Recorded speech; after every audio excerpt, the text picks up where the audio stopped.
Codebreaker, How Alan Turing Changed the Course of World War II.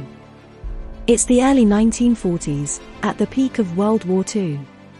The world hangs in the balance, and a single German code could tip the scales between victory and defeat, life and death. Step into this high-stakes arena with us as we follow Alan Turing, a British mathematician and logician, who worked tirelessly between 1939 and 1945. Who is this enigmatic man, and how did he manage to unlock the unbreakable Nazi Enigma code? In this documentary, we'll unravel not just what Turing did, but how he did it, forever changing the course of World War II. Stay tuned for an extraordinary journey into the life and work of Alan Turing. Chapter 1. The Enigma Unveiled, Meet the Machine That Could Have Won the War. The early 1940s, a world at war. Across Europe, battlefields are littered with the remnants of conflict, and nations hold their collective breath, trapped in a global chess game with unimaginable stakes. In this maelstrom of uncertainty, one machine takes center stage, a machine so confounding that it promises to secure the Axis powers' communications from prying eyes. The name of this mechanical machine was the Enigma machine. Crafted with a labyrinth of rotors and settings, this German invention was no ordinary cipher device. Every time a key was pressed, the settings changed, turning simple texts into strings of impenetrable code. To the Allied forces, these scrambled messages were taunting riddles, a cacophony of chaos in an already bewildering theater of war. Prepare to embark on a journey into the life of Alan Turing, the man who cracked the uncrackable and in doing so, changed the course of history forever. Chapter 2. Bletchley Park, the hidden war room of Turing and team. In the year 1939, far removed from the front lines of World War II, an exceptional group of individuals congregated in a peaceful British estate. They were tasked with a mission so secretive that even neighbors were unaware of their activities. Welcome to Bletchley Park, a tranquil countryside estate transformed into Britain's covert hub for code breaking. Alan Turing, a mathematician from the University of Cambridge, joined forces here with Joan Clarke, an exceptional cryptanalyst and a rare woman in a male-dominated field. Together, they were part of a larger ensemble that included linguists, mathematicians, and even chess champions. Turing was stationed at Hut 8, the epicenter of naval code-breaking operations. But he wasn't alone. Other brilliant minds, like Gordon Welshman and Hugh Alexander, contributed to this intense undertaking. The atmosphere inside the huts was one of concentrated urgency. Everyone understood that each decoded message had the potential to save hundreds, if not thousands of lives. The date was August 6, 1941, when Turing and his team had their breakthrough, a moment that signified a turning point in their clandestine activities. The team was armed with early computing machines, known as Heath Robinsons, precursors to the modern computer. Turing himself would later develop the bomb, a machine exponentially more efficient at decoding the complex Enigma machine settings. Yet, this wasn't just a story of machines and codes but of relationships under strain. Turing's friendship with Joan Clarke was an oasis of emotional support in a desert of secrecy and stress. Their intellectual camaraderie was the backbone of many successful decoding attempts, highlighting how human elements often go unnoticed in the tales of war. Day and night, the staff at Bletchley Park worked tirelessly, fueled by tea and the palpable tension of a world at war. The stakes were astronomical, but so were the rewards. The collective efforts of Turing and his team accelerated the Allies' victory, shaping the course of history in ways that the world would only come to recognize years later. So, as we delve deeper, prepare to witness the chronicle of a hidden war. A war not fought on open fields but within the quiet, intense confines of Bletchley Park, a war of wits, codes, and the unbreakable human spirit. Chapter 3. The Enigma Unveiled, Turing, Clarke, and the bomb that changed the war. The clock ticks menacingly, a silent reminder that every second wasted could mean lives lost. This was no ordinary puzzle. The German Enigma machine had 159 quintillion settings, that is with 20 zeros, imagine that, changing every 24 hours.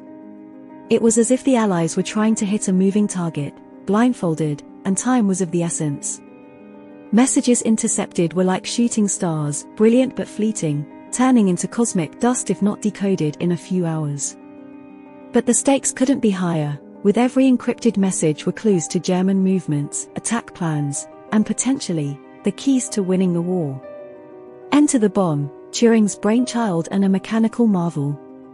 Co-designed with Gordon Welshman and engineered by Harold Keane, this wasn't just a machine, it was hope materialized.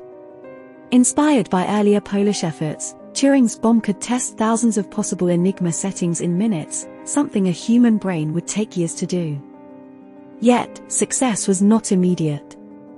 Night after sleepless night, Turing and Clark, along with their dedicated team, iterated, refined, and recalibrated. Failures were not just setbacks, they were haunting reminders of the potential human cost. Days morphed into nights and nights into days in this relentless quest. Then, in the spring of 1941, it happened. The gears of the bomb spun faster, its lights blinked in a peculiar pattern, and for the first time, a coherent message appeared. Germany's military plans, once shrouded in cryptographic complexity, lay exposed. It was the beginning of the end for the Axis powers. From D-Day preparations to rerouting convoys away from deadly U-boat traps, the decrypted intelligence turned the tide of the war in favor of the Allies. By some estimations, Turing's work shortened the war by 2 to 4 years, saving millions of lives. Joan Clark, whose contributions were invaluable yet often overshadowed, was the unsung hero of this cryptographic triumph. This chapter dives into that fateful period, illustrating how sheer ingenuity, indomitable will, and collaboration shattered the Enigma's shield. In this epic tale, you'll come to understand not just the mechanics but the human story behind the machine, how exceptional individuals, like Turing and Clark, pushed the boundaries of what was conceivable to change the course of history. Chapter 4. Unlocking the Enigma, Poland's indispensable prelude. As we revel in Alan Turing's brilliance, it's imperative to recognize that even the most towering figures are elevated by the genius that came before them. The year is 1932, 7 years before World War II engulfs the globe, and far from the manicured lawns of Bletchley Park, a trio of Polish cryptanalysts is busy laying the groundwork that will one day prove invaluable to Turing and his team. Their names, Marian Rejewski, Jerzy Rosiecki, and Henryk Zygalski, may not echo through history as loudly as Turing's, but their contributions are no less vital. Armed with slide rules, pencil, and paper, these Polish mathematicians achieved the unthinkable. They reverse-engineered the Enigma machine, a feat almost as astonishing as building it. Their early devices, known as bombers, managed to decode some Enigma settings, making them the trailblazers in this high-stakes cryptographic chase. When Poland was on the brink of occupation, they made the selfless decision to share their discoveries with British and French intelligence in a covert meeting in July 1939. Among the secrets transferred were Zygalski sheets, perforated sheets used for decrypting Enigma messages, and details about the grill method, a technique used to resolve the sequence of rotors in the machine. This intelligence served as Turing's launchpad, arming him with crucial insights that would influence the construction of his faster, more versatile bomb. But Turing's bomb was not merely a continuation, it was an evolution. While the Polish bombers could decode some messages, they were overwhelmed by the frequent changes and refinements the Germans made to the Enigma. Turing's innovation was to take the principles the Poles had uncovered and amplify them, designing a machine that could adapt to the Enigma's increasingly complex settings. Imagine taking a hand-cranked car and transforming it into a Formula One racer. That's the quantum leap Turing achieved. So, as we delve into the labyrinthine world of Enigma and its eventual unraveling, let's pay homage to these Polish pioneers. In this complex symphony of code-breaking, Turing may have been the conductor, but the Polish cryptanalysts were the composers who penned the first, crucial notes. And in this tale of genius, bravery, and collaboration, each contributor holds a defining role in shaping the ultimate victory. Chapter 5. The Burden of Ultra, Ethics, Strategy, and the Human Toll. In every epoch-making discovery, there lies a moral labyrinth. Turing's earth-shattering achievement was far from an exception. Picture this, The year is 1941, and the Allies are receiving daily intelligence, decrypted from Enigma, that could save thousands of lives. Yet, acting on this information carried the risk of revealing to the Axis powers that their once unbreakable code had been compromised. Welcome to the ultra-secret, the highest level of classified intelligence during World War II, a moniker coined to describe decrypted Axis messages and the ensuing Allied strategy. This strategy required Turing, his close collaborator Joan Clark, and military officials to make the gut-wrenching decision of what to do with each decoded message. Do you intercept a German U-boat and risk exposing your intelligence coup, or let it go and knowingly endanger Allied convoys? This moral dilemma was more than a question, it was a daily ordeal, deliberated in hushed conversations within the walls of Bletchley Park. The stakes were nothing short of cataclysmic. For instance, when decrypted messages hinted at the Luftwaffe's plans to bomb Coventry in November 1940, the British government faced a dire choice: evacuate and save lives but tip their hand, or hold steady to protect the ultra-secret. They chose the latter, resulting in devastating loss of life but safeguarding the long-term advantage. We must also consider the military commanders who had to weigh these ethical dimensions. Men like Admiral Sir Andrew Cunningham, who had to juggle the conflicting imperatives of immediate action and long-term strategy, agonized over the consequences of each decoded message. Each decision made in those stuffy offices and huts could and did change the fate of thousands. This chapter delves into the psychological weight and ethical complexities Turing and his colleagues carried as they navigated the turbulent waters of wartime strategy. It exposes the paradox at the heart of their operation: the more successful they became at decryption, the heavier the burden of their choices.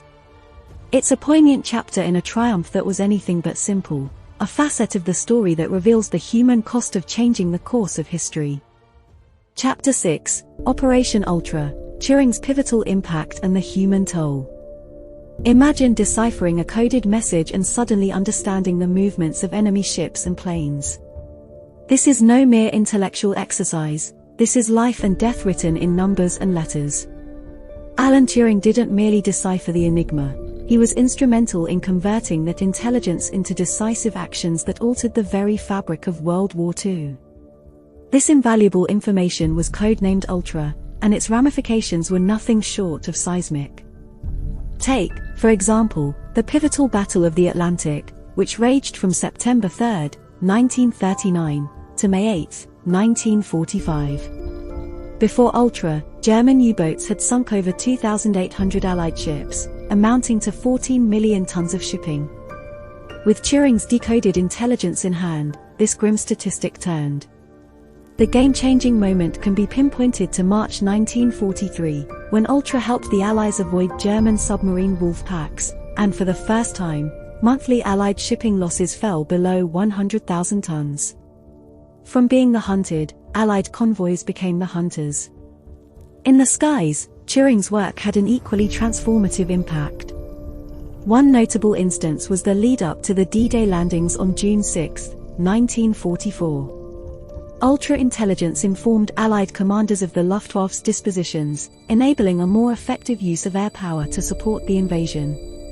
It's what military strategists refer to as force multiplication, where one pivotal piece of intelligence can amplify the effectiveness of an entire operation. Now, let's talk numbers. According to historian Sir Harry Hinsley, Turing's efforts and those of his colleagues at Bletchley Park may have shortened the war by as much as 2 to 4 years, potentially saving 14 to 21 million lives. These aren't just statistics, they are a testament to the unparalleled influence of Turing's work, inscribed indelibly in the annals of human history. However, this monumental victory didn't come free of charge. It imposed a moral weight upon Turing and his team, a burden of life-or-death decisions, as we explored in our previous chapter.